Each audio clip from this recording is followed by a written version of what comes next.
and welcome to our Saturday evening news just after 6 o'clock on Saturday the 15th of October. And in the news this week, if you have a child due to start secondary school or upper school in September 2023, you'll need to apply by Monday the 31st of October for the best chance of getting a place at their preferred school. This applies to all children moving from primary to secondary school or middle to upper school in September 2023. Now, finding the right school place for your child is important for any parent or carer, and the admission pages of Dorset Council website will provide you with all the information you need to apply. You can also check out their Parents Guide for information about the different types of schools and the way to apply for each one. Now, the school application deadline, as they say, for schools where children are joining in September 2023 is by the 31st of October. If you're not able to apply online, you can speak to the admissions team at Dorset Council on 01305 221 060. That's 01305 221 060, or you can email admissions@dorsetcouncil.gov.uk. Now, earlier this year, Weymouth Town Council appointed consultants Hemingway Design to work on plans to enhance the seafront and to make it Weymouth an all-year-round destination for everyone to enjoy. Designer Wayne Hemingway of Hemingway Design provided an update on Weymouth's emerging seafront master plan to the council on Monday. It follows a survey launch in May to gather public opinion, which attracted more than 2,200 responses. The data has now been collated and a summary was presented to town councillors, businesses and hoteliers from the Weymouth area. Some of the initial ideas to come out of the survey included encouraging more walking and cycling in the resort to improve connections to the seafront from key parts of the town centre. Other suggestions included looking at more opportunities for street food trading, increasing green spaces along the promenade and making improvements that would encourage visitors to explore more parts of the seafront, particularly to the north end of the resort. The next steps are to develop a full proposal that will go out to public consultation in the coming months, when further details will be shared on how people can have their say. And it's important to say, at the moment, no decisions have been made. This is all sort of an outline and stuff being prepared for consultation. Now, the annual Guy Fawkes night firework display and beach bonfire returns to Weymouth Seafront next month. And Weymouth Town Council are on the lookout for traders who would like to have a stall on the promenade on the evening of Saturday the 5th of November. Now, whether you're a trader selling food, drinks or other goods, then applications need to be received no later than midday on Wednesday this week. That's Wednesday the 19th of October. Weymouth Seafront will experience high footfall in connection with the fantastic firework display, so it's the perfect opportunity to be part of the event. The format of the evening is going to be from 4 o'clock, fairground rides open at the pavilion, 7:40 beach bonfire built. 7:40 the beach bonfire built during the day is going to be lit, and 8 o'clock the fireworks are ignited from a vessel in Weymouth Bay. Now, if you're interested in being there as a trader or a vendor of any type, then just give Weymouth Town Council a call on 01305 239 839 or email procurement at weymouthtowncouncil.gov.uk. Now, South Western Ambulance Service NHS Foundation Trust is inviting people to Poole to join them for a Restart the Heart Day in Poole tomorrow, the 16th of October. 16th of October is National Restart, in fact it's International Restart a Heart Day. Members of SWAST FT and Dorset and Somerset Air Ambulance will be in the Dolphin Shopping Centre between 10 a.m. and 4 p.m. on Sunday, offering free CPR and defibrillator awareness training to members of the public. The ambulance service is joining thousands of other healthcare workers from across the country to help improve public awareness of cardiac arrest and increase the number of people who are trained to act in a medical emergency. At the free event, members of the public can learn about cardiac arrest, find out what a defibrillator does, and learn how to deliver life-saving CPR. In the last 6 years, South Western ambulance have responded to and provided resuscitation attempts for over 21,000 patients following a cardiac arrest. 75% of patients experiencing cardiac arrest do this at a private location, such as a home or holiday address. So often, they are with family members or friends. Over the past 6 years, 65% of patients who experienced an out-of-hospital cardiac arrest received bystander CPR before the arrival of the first ambulance resources. So that's good, but it would be better, obviously, if more than 65% had CPR. And we will be returning to this later in the programme. Now, the Police and Crime Commissioner for Dorset has launched the Fix the Future Community Fund to help support projects and initiatives which will benefit young people and their local community. Grants are being made available to community groups and organisations for projects and initiatives that reflect the needs of younger people, give them the development opportunities, add value to the community, and ultimately make Dorset a safer place to live. Applications can be for between £100 and up to £5,000, and projects must meet the funding criteria and have a local focus. The fund is particularly aimed at helping those from deprived and isolated areas. Dorset Police and Crime Commissioner David Siddick said, "I am delighted to introduce a brand new community fund aimed at helping young people in Dorset. I have seen the great work that awardees of the Op Relentless Fund have done across the county, and I am very much looking forward to seeing what we can do to help the younger generation. I want our younger residents to have safe spaces to gather and activities available which help them develop and become resilient adults. I want them to have opportunities to use their spare time constructively and help prevent those who may be at risk from getting involved in crime from doing so." So if you're a local charity or you've got a local project that might fit the criteria, then you're encouraged to put a bid in for funding. And hopefully working with the Police and Crime Commissioner will be able to fix the future and make the county safer for everyone.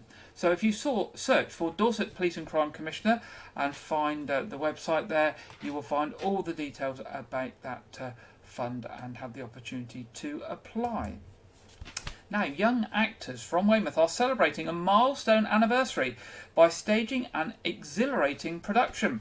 Weymouth Drama Club's Curtain Raisers are celebrating their 40th anniversary this year. They will take to the stage of Weymouth Pavilion on Friday, October the 21st, that's this Friday coming, and Saturday, October the 22nd, to perform Around the World in 80 Days. This fun-filled and exhilarating production follows the journey of Phileas Fogg and his companions as they attempt to circumnavigate the globe in just 80 days.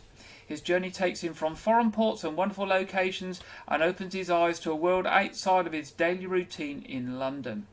Come and see how this young cast creates Fogg's extraordinary adventure as he travels around the world by train, steamer, elephant, sledge and more.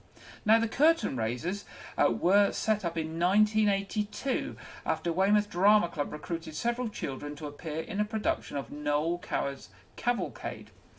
They enjoyed the experience so much that they demanded that their own group be set up. Since then, the Curtain Raisers have produced large-scale productions including I Never Saw Another Butterfly, The Adventures of Huckleberry Finn, The Thwarting of Baron Bollygrew, The Lion, the Witch and the Wardrobe, Alice in Wonderland, Emil and the Detectives, and Goodnight, Mr. Tom. They've also created their own Play in a Day on multiple occasions, which allows them to get creative and put their drama skills into practice. Now, tickets for Around the World in 80 Days can be bought online via Weymouth Drama Club, www.weymouthdramaclub.com, and I think you can also get them from weymouthpavilion.com as well.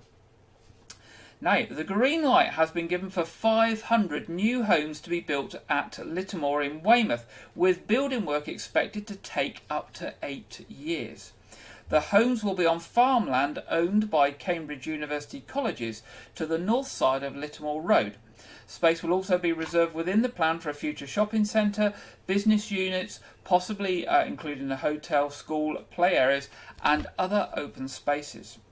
Affordable homes will account for 35% of the housing development and will be both for rent and for mixed ownership, with most of these being built in the earlier of the 4 phases of the construction, and it will be managed by Abbury Housing Association.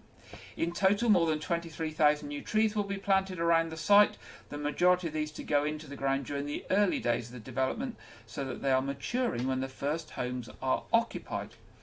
On Thursday, Dorset councillors unanimously agreed the final details of the housing, including road layouts, landscaping and house styles. Further approvals will be needed later for the details of 2 road junctions for the site and for the school and business uses. Now, Wyke Regis Health Centre has been found to be in breach of health and social care regulations. Inspectors from the CQC have said after a recent inspection that they could not be assured that staff would be able to respond to emergency situations safely. The Care Quality Commission published an inspection report into Wyke Regis Health Centre on Portland Road, Weymouth last week, saying the surgery requires improvement.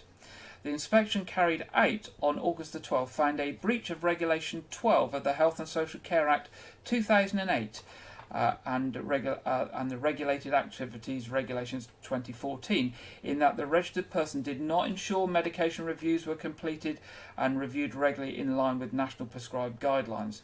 The report added that the provider did not ensure compliance with relevant patient safety alerts issued from the Medicines and Healthcare Products Regulation Agency. Inspectors, however, praised the health centre for being well led, saying the practice leaders were knowledgeable about issues and priorities relating to the quality and future of community services. However, a main area of concern was that they found, although the majority of staff had received training in sepsis awareness, only 12 of the 38 staff, that's 38%, had undertaken basic life support training so that they could be assured that staff could respond to emergency situations safely.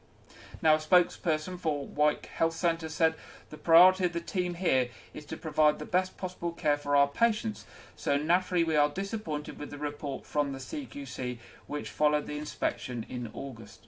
The recent pandemic, coupled with increasing demands and shortage in recruitment, have meant it is a challenging time for health and care, not just in Dorset, but across the country. However, we do broadly accept the findings of the report.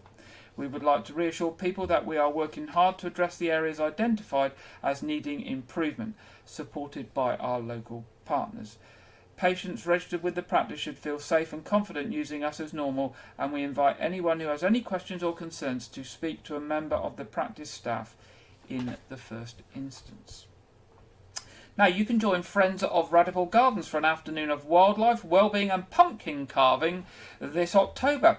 With free entry and free wildlife trails to go on a hunt, you will be able to meet and talk to those who look after the wildlife at the gardens and learn how you can help them and nature. For the creative, the annual pumpkin carving will take place with a certain number of free pumpkins on offer. Arrive early and check in to be sure of getting one. Councillor John Orell will be joining the festive fun with his apple press at 2 p.m, so those with delicious apples are encouraged to bring them along, and don't forget containers to take away your golden drinks in. Weymouth Library will also be attending for a spot of storytelling. Now, the event takes place on Saturday, October the 29th from 12 noon to 4 p.m. and is for people of all ages and interests. Now, Community Group in Weymouth is preparing to celebrate as it marks its 25th year. The Waterside Weymouth Community Forum was first formed in September 1996, and across its tenure the team of volunteers have played an important role looking after the Park District community in central Weymouth. Securing residents' parking, pushing for a one-way system and reduced speed limit, working with the police and others to try and make the area safer and brighten up the streets with trees and plant boxes are just some of the initiatives promoted by the forum. The group was originally run from an office in Ranelagh Road and moved to the hall in Chelmsford Street in 2006. The park community centre has become an important hub, hosting an array of support group meetings plus popular quiz nights, cookery nights, parents and toddler days and guest speaker events, to name a few. Its upstairs room is equipped with Wi-Fi, a kitchen, quiet space, plus activities such as darts boards and snooker and football tables, and has provided a safe space for young people to socialise off the streets. Now, the forum is entirely made up of volunteers who overcame the challenge of COVID-19, which saw them lose £10,000 throughout the pandemic. The forum is now planning to throw a party to thank all the people who've donated their time and effort to help make the centre a success over the years. Ken Watley from the group has said, "We'd like to contact anybody who has been involved in the last 25 years as members or volunteers. We want to throw the party for people who have been involved with the forum over the years. Activities don't run themselves, so it will be nice to talk to people who have kept the place going."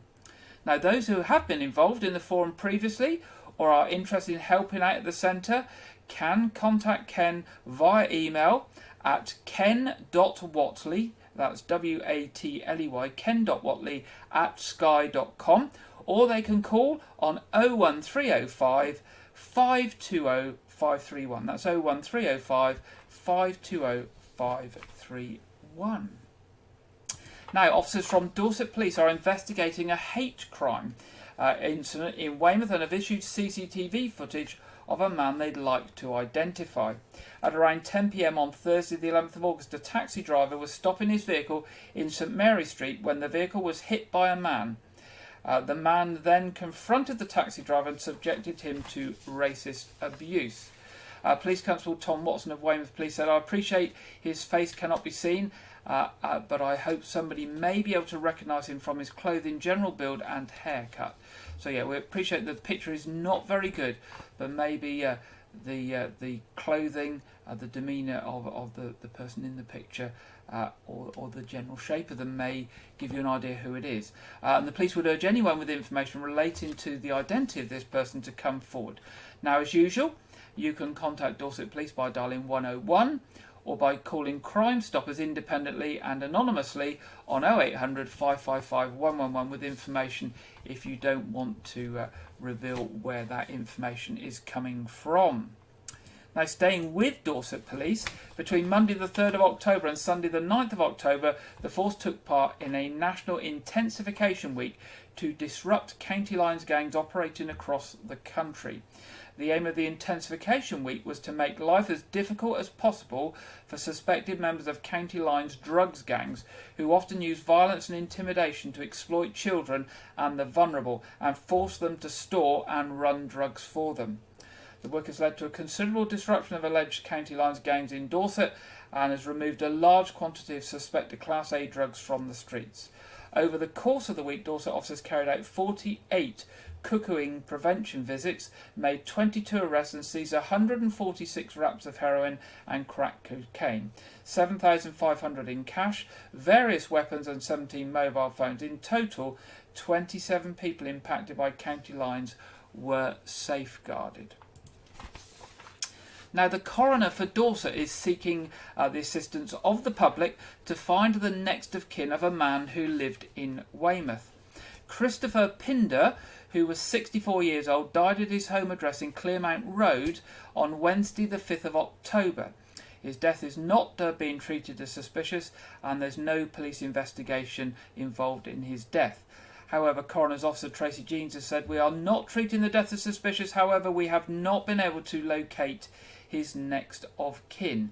If any member of the public has any knowledge of his family members, please contact the Coroner's Office as soon as possible on 01202 123 900. So the number there is 01202 123 900, and it's any details of family members or next of kin of Christopher Pinder, who was aged 64, died on the 5th of October at his home in Clearmount Road, Weymouth. Now, if later on you remember something, or somebody says something to you and you think, I wish I'd wrote that number down, you can get in touch with us here at Wyke Regis TV, news at Wyke Regis TV, and we can share with you the coroner's details again. So if you do come across any information or remember anything, do get in touch with us and we can put you in touch with the Coroner's Office. Now, Dorset Council has today submitted 3 expressions of interest to government for potential investment zones in Dorset. And the areas that they're looking to become investment zones are Weymouth, with several regeneration sites around the waterside at Weymouth Harbour and Marina. The proposal is to develop disused and underdeveloped sites to provide homes and jobs with opportunities for commercial and leisure developments. Portland being the second area, the port area offering opportunities for commercial and business operations, and a residential site in Castletown. And it should be noted that the proposed location for an incinerator at Portland Port, currently going through the planning process, is excluded from the expression of interest here. And the third area is at Wool, the site adjacent to the existing Dorset Innovation Park. Now, it's understood that the government's new investment zones will accelerate development of infrastructure to drive economic growth by offering tax breaks for potential investors and simplified, reduced regulation and planning processes. And the aim is to attract new investment to create jobs. So they've expressed an interest early so that when the application process opens up, then they can obviously process that more quickly. And finally, in our news headlines tonight, flower power reigned supreme in Weymouth as the town was awarded a silver gilt medal in the National Britain in Bloom competition. Particular mention was given to Greenhill Gardens in the category for Best Municipal Gardens.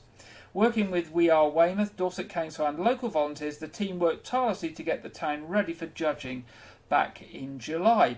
Following a different route to the judges followed in 2021, they saw improvements to the harbour side, hanging baskets, floral boat installations, the quay regeneration, heritage slabs and a sculpture trail amongst many other elements in the town. With extensive planning, painting and planting, the team pulled together a fantastic route to showcase the town, earning the Silver Gilt Award. This national competition recognises communities of all shapes and sizes with a focus on 3 main criteria: horticultural excellence, environmental responsibility and community participation.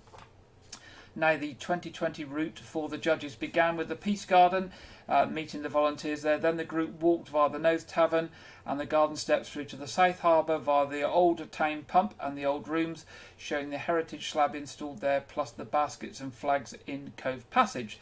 The group continued over the iconic town bridge and took in the regeneration of the South Quay. Next, they met the Chief Eric, it says. I think that should be Chief Executive. I think that's We Are Weymouth at Les Enfants Terribles, and enjoyed a cup of coffee before looking at the newly planted pots along the harbour side and the recently installed planted boat. The judges then enjoyed a trip via the land train to appraise the businesses along the esplanade, and despite a thunderstorm, enjoyed the beach and Brunswick Terrace, plus planted beds along the promenades, ending the tour in Weymouth's famous Greenhill Gardens. Now, since its beginnings in the 1960s, Britain in Bloom has showcased the very best of UK communities in bloom and now encourages community projects and partnerships across the whole country. Now, that's the end of our headlines tonight. Now, I mentioned earlier in the programme that it is National Restart a Heart Day tomorrow, the 16th of October. The Resuscitation Council UK, along with the British Heart Foundation, First Aid Charities, the Association of Ambulance Chief Executives and NHS England work together to help raise awareness of cardiac arrest and the teaching of CPR. In 2018, an amazing 291,000 people were trained in CPR through Restart a Heart Day. 2022 promises to be even bigger thanks to the introduction of a new CPR training tool called Reviver, R-E-V-I-V-R. The free 15-minute CPR training that teaches everyone exactly what to do when someone has a cardiac arrest. You can complete the Reviver training anywhere you want. All you need is your phone and a cushion. Yes, your phone and a cushion.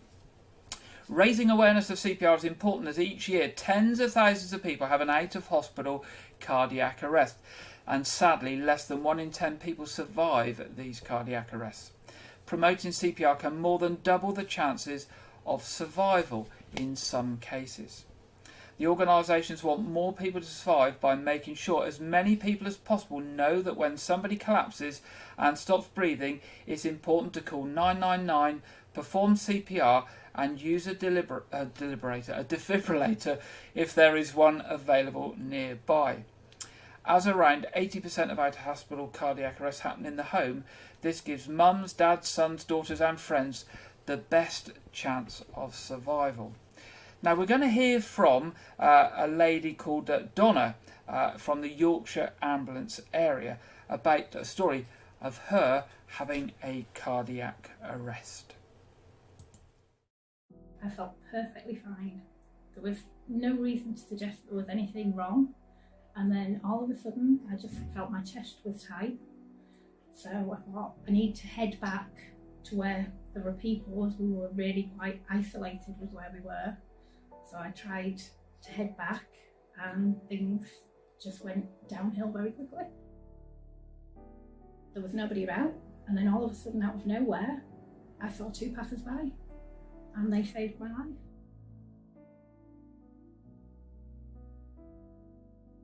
When we arrived, they managed to give a good handover to ourselves, to us, to increase the chain of survival.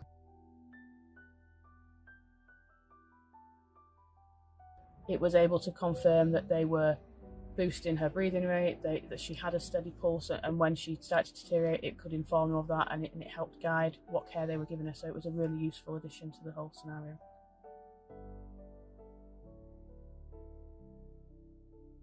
Once Donna had become unwell, it was recognised that she was very poorly, and some bystanders made a call to 999. And then when she did go into rest, there was CPR was carried out. And then on arrival of the Coast Guard, they took over the CPR. And then on my arrival and the arrival of the air ambulance, we started to initiate more advanced skills. And then she was flown to Hull Royal, and if one of those links hadn't been in place, then I think it would be a much different story.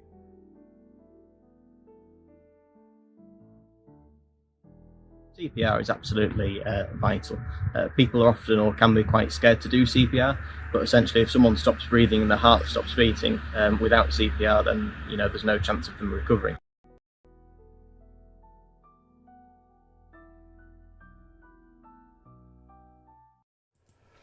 So there we go. You never know when you might need to give somebody CPR. And you might have been surprised to see Donna in that video, that Donna was not an elderly person or somebody who looked unwell or overweight or anything. And I think that's important to realise that cardiac arrest affects everybody, or can affect everybody, whether they are young or old, male or female, incredibly unfit and unhealthy, or incredibly fit and well. Now, if we learn CPR, we may save the life of a friend or family member. You can, of course, go on a proper first aid course, and if you as an individual or as a member of an organisation needs help for finding a first aid course for your community group or your workplace, do email us at news@wyke.TV and we'll be happy to help with that. But the news is now you can now train yourself at home with just a smartphone, a cushion and 15 minutes of your time. And then you will know what to do if somebody has a cardiac arrest. Now, the British Heart Foundation has come up with this Reviver training tool. It's completely free, and by the end you'll even get the option of receiving a certificate as well. If you're a community group, you can share the information about Reviver in your community group and networks, and make sure as many people as possible know what to do when somebody has a cardiac arrest. Now, I'm just going to show you a short video on this Reviver package that works on your phone, just so you've got an idea what it's all about. And so, mobile phone, a bit of space, 15 minutes and a cushion, and you could teach yourself CPR. Here we go.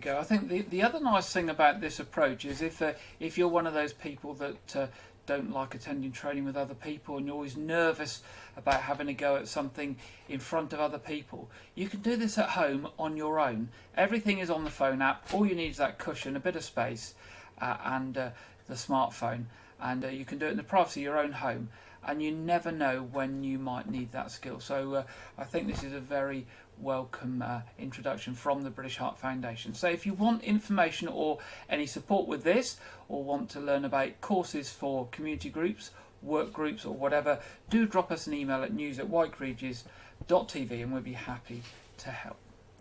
Now, moving on, we often mention Dorset Arts Reach on our programme, and this week I found, looking at their website, that they've worked with poet Liv Talk to creatively celebrate Dorset's outstanding local food and drink producers, and to thank those who chose to shop locally, particularly since the impact of the COVID-19 pandemic.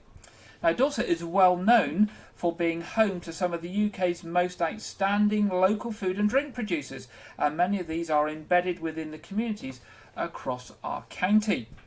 Now, commissioned by Arts Reach with the support of Dorset Food and Drink, Dairy Cows and Dorset Knobs, that's what it's called, Dairy Cows and Dorset Knobs, has been written by Southwest-based performance poet Liv Talk, who then spent time travelling around the county with filmmakers, pageant productions, performing the poem in various locations and numerous food and drink producer sites to bring the poem to life on screen, and actually a lot of it is filmed within the Weymouth area. The poem has also been printed on a postcard which features illustrations by local artist Delphine Jones, and this is available to pick up from various Dorset food and drink outlets across Dorset, or by contacting the Dorset Food and Drink team directly. So let's have a look. This is Liv Talk with Dairy Cows and Dorset Knobs, shot around the area of Dorset.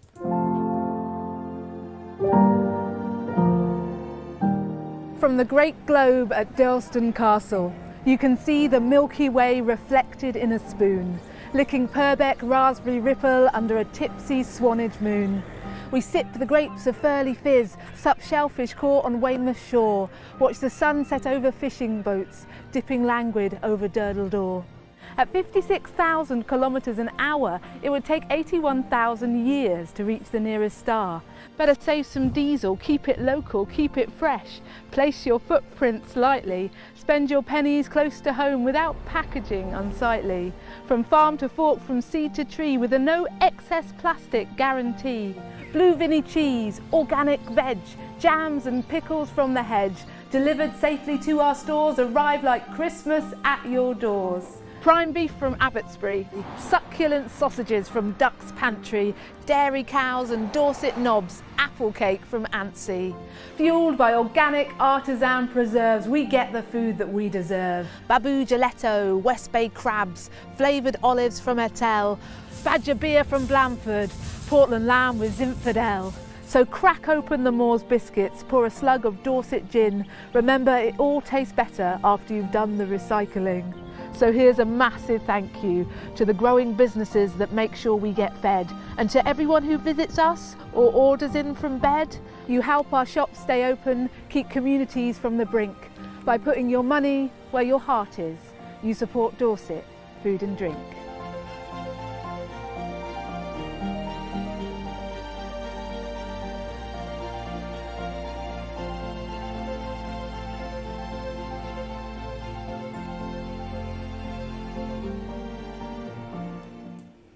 There we go. Dorset Knobs. What was it called? Dorset Cows and Dorset Knobs. Dorset Cows and Dorset Knobs by Liv Talk there.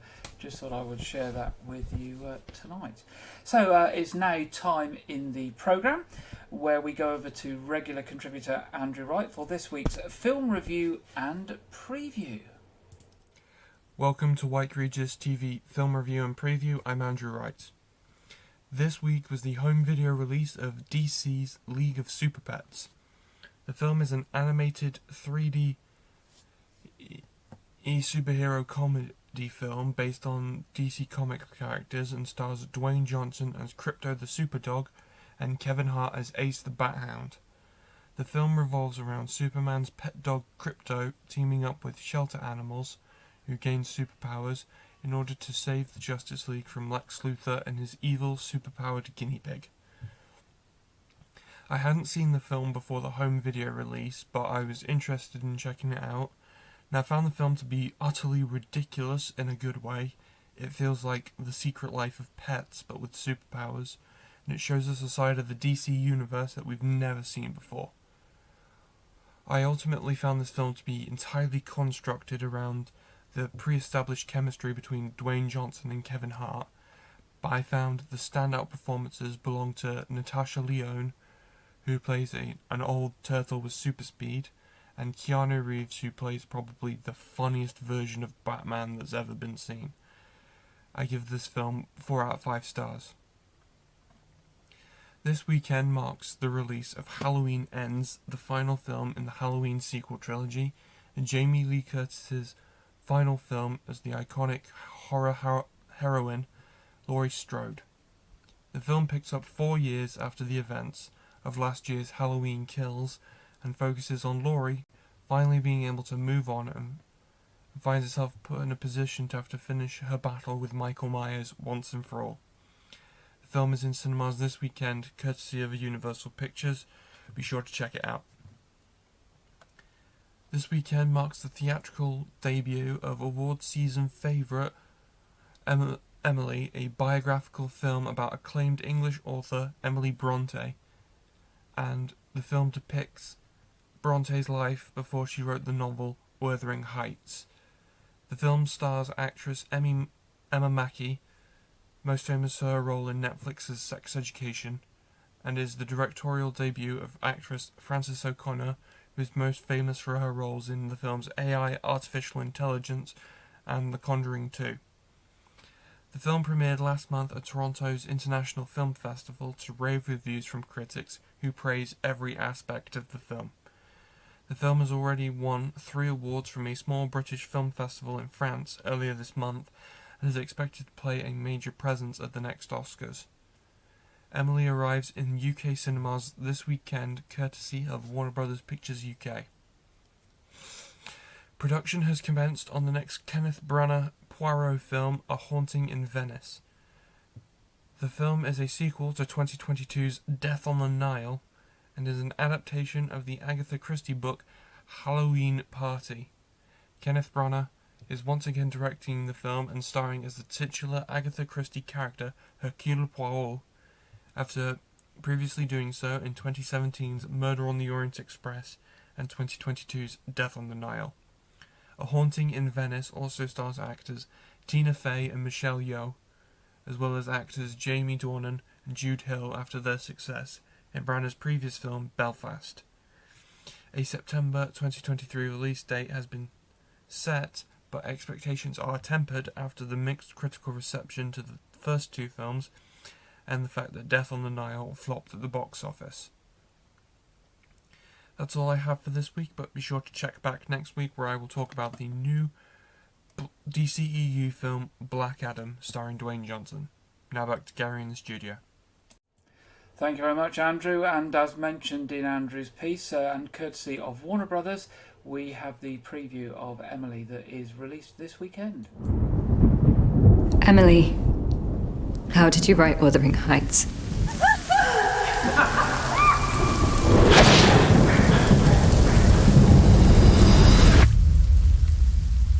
Shall we begin? Miss Emily Bronte. You're off to become a wonderful teacher. You know I don't like to meet new people. What do you want to do? Do you think I could be a writer? I have lots of stories. Mr. Wakeman will be tutoring you in French. He speaks with such poetry. Any man can speak. What I want to know is, can he actually do? Do what? You're supposed to be an artist. So be an artist. What is that? I wrote it. Freedom in thought! Freedom in thought! Come on! Freedom in thought! Freedom in thought! I have often struggled to understand you. Your poetry. Do not bring shame on this house, Emily. Did you write these? It's an ugly book. There's something ungodly in your writing. I feel it when we're together. You know they call you the strange one. Everyone's strange if you look at them for long enough.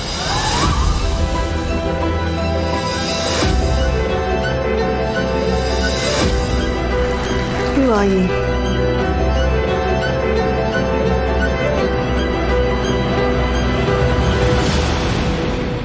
You wait and see.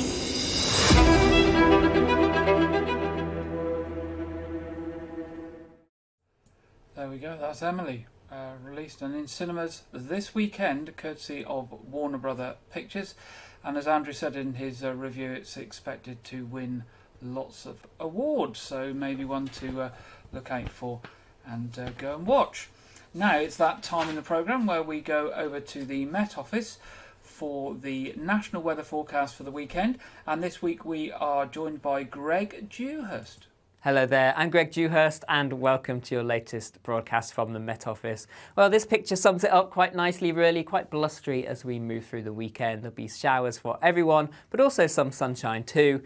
Low pressure is dominant across the UK. However, we will see a brief ridge of high pressure for a time on Sunday, before then further wet and windy weather moves in late Sunday and into the So a blustery end to Saturday, showers across many areas. Showers tend to fade away as we move through into the early hours, though some will still move through, heavy at times, but later on we'll see the clearest skies across England and Wales.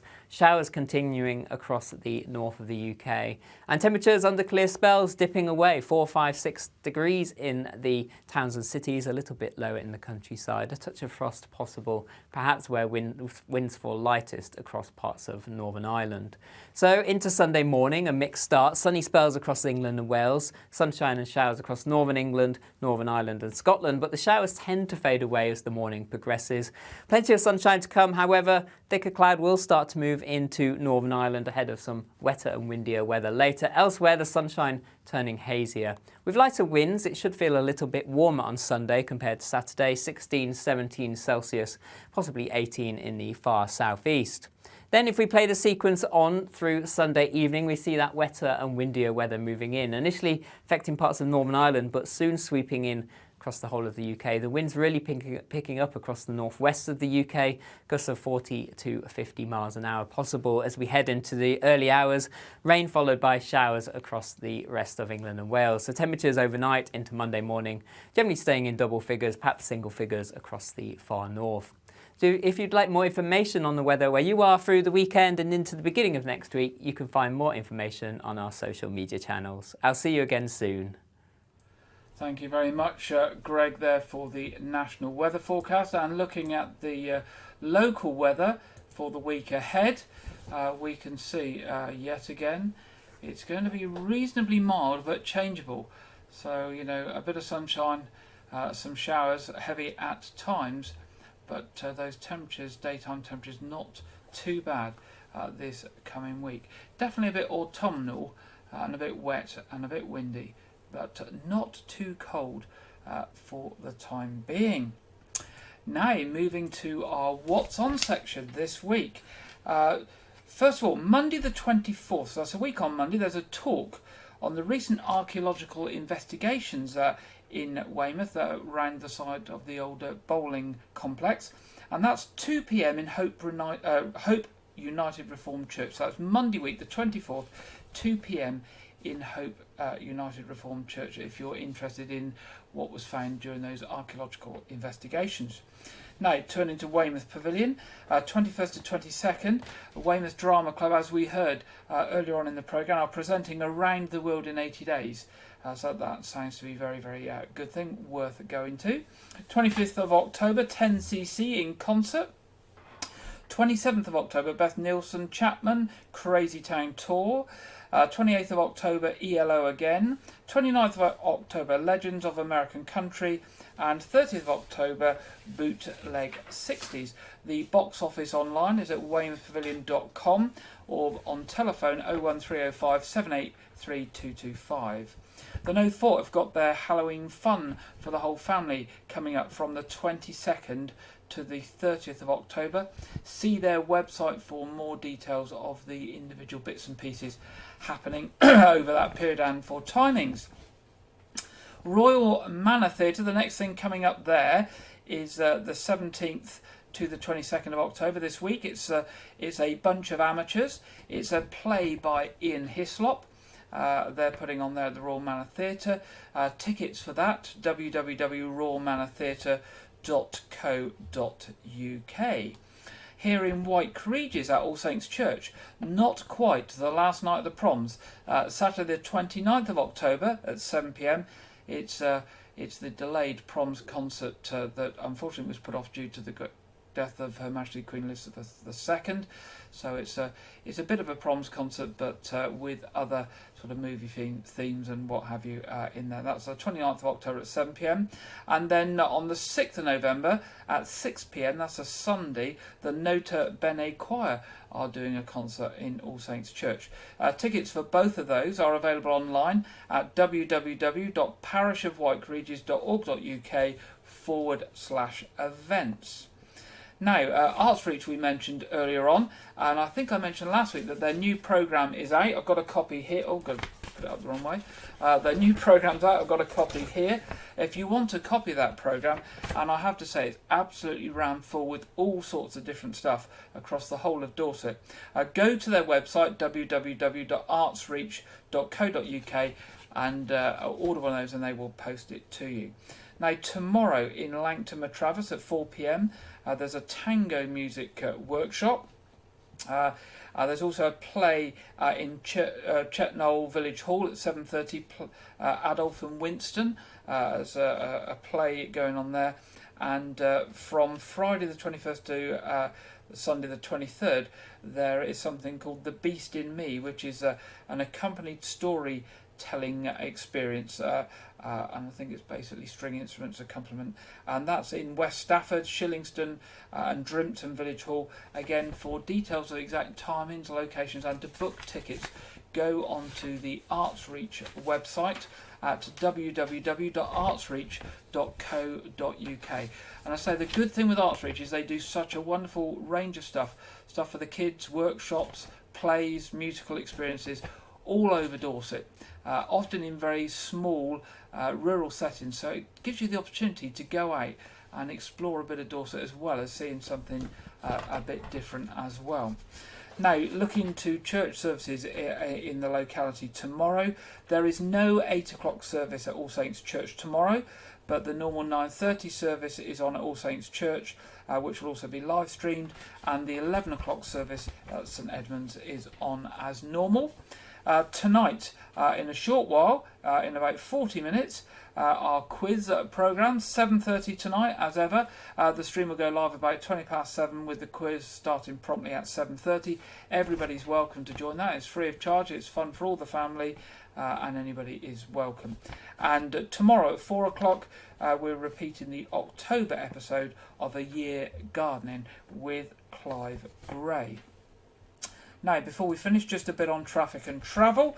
There is a bus replacement service on the train between Southampton Airport Parkway and Eastleigh over this weekend. And major roadworks this week, that's ones that are likely to cause disruption, mainly with traffic lights, are in Abbotsbury Road, Preston Road on the Beach Road, Dorset Road, Bridlebank Way. And there are still disruptions around the town due to the work on the town bridge that has still got a few more weeks of work to happen. Now, that brings us to the end of this week's programme. Of course, if you want to contact us about any events, any news, anything going on in the community, or if you wanted to follow up on our story on CPR and training in CPR, or if you remember anything about that coroner's request for help, then do get in touch with us. News at Wyke Regis TV. We are here all week round picking up the emails. I know we only broadcast on Saturdays, but we are dealing with the emails all week round. Do drop us an email. We'll be pleased to get back to you and to hear from you. So that's all we've got from you for you for this week. Have a good week. Enjoy the rest of your weekend, and see you again next Saturday at 6 o'clock. Good night.